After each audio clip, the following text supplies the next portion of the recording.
আসসালামু আলাইকুম। আজকে আমি আপনাদেরকে গলা কাটিং করে দেখাবো। বক্রমের উপরে কিভাবে গলা কাটিং করতে হয় সেটা সহজ নিয়মে আপনারা কাটিং করতে পারবেন। আমি আমার বডির মাপ অনুযায়ী 2.5 থেকে 2 সুতার পরিমাণ বেশি নিয়ে বক্স আকার করে নিচ্ছি। লম্বাটা নিয়েছিলাম 7 ইঞ্চি। এবার দেখেন চক দিয়ে একটু সামান্য পরিমাণ ডিজাইন করলেই কিন্তু গলার ডিজাইন সুন্দর সুন্দর ডিজাইন তৈরি হয়ে যায়। আমি দেখেন যেভাবে দাগটা টেনেছি, এভাবে যদি আপনারা টানেন কাটার পরে দেখবেন গলাটা কত সুন্দর একটা ডিজাইন হয়েছে। আপনারা কখনোই কাপড়ে গলার ডিজাইন করবেন না, কাপড়ে গলার ডিজাইন কখনোই সুন্দর লাগে না। যদি অর্ডারি কাজ করেন আপনারা কিংবা নিজেদের জন্য করেন অবশ্যই বক্রমে করবেন। এখন দেখেন গলাটা কত সুন্দর হয়েছে। কিভাবে জয়েন করবেন এটা আমি এখন দেখাচ্ছি। কাপড়ে আমি অ্যাটাচ করে নিয়েছি, নেওয়ার পরে এখন আমি জামাতে এটা জয়েন করব।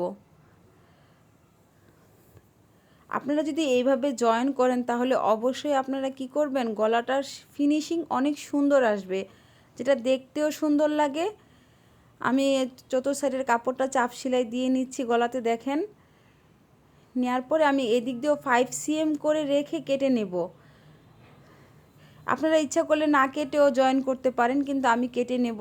আপনারা পুরোটা কাপড় রেখেও জয়েন করতে পারেন, পরে একবারে কাটতে পারেন, কিন্তু আমি কেটে নিয়েছি। এখন দেখেন 2.5 থেকে 2 সুতা পরিমাণ বেশি নিয়ে আমি গলার মাপ দিয়েছিলাম। এখন মাঝখানে একটা টাক দিয়ে নিয়েছি কেন যেন না সরে যায়। এভাবে আপনারা করতে পারেন, তাহলে গলার বসবে সুন্দর আর গলার মাপও সুন্দর আসবে। এই ভিডিওটা যদি আপনাদের ভালো লেগে থাকে তাহলে অবশ্যই আমার চ্যানেলটাকে সাবস্ক্রাইব করে একটা লাইক দিয়ে আমার পাশে থাকবেন। কেটে নেওয়ার পর এখন আমি কাটমার্ক দিয়ে নিচ্ছি। কাটমার্ক দিলে গলার ফিনিশিং সুন্দর হয়।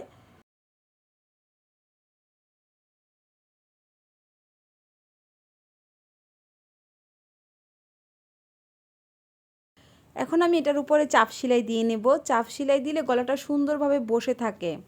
দেখেন চাপ সেলাইটা খুবই কাছাকাছি দিবেন যেন দেখতে সুন্দর হয় ফিনিশিংটা। গলার ফিনিশিংটা কত সুন্দর হয়েছে দেখেন। যদি ভিডিওটা ভালো লেগে থাকে আমার চ্যানেলটাকে সাবস্ক্রাইব করে আমার পাশে থাকবেন। আল্লাহ হাফেজ।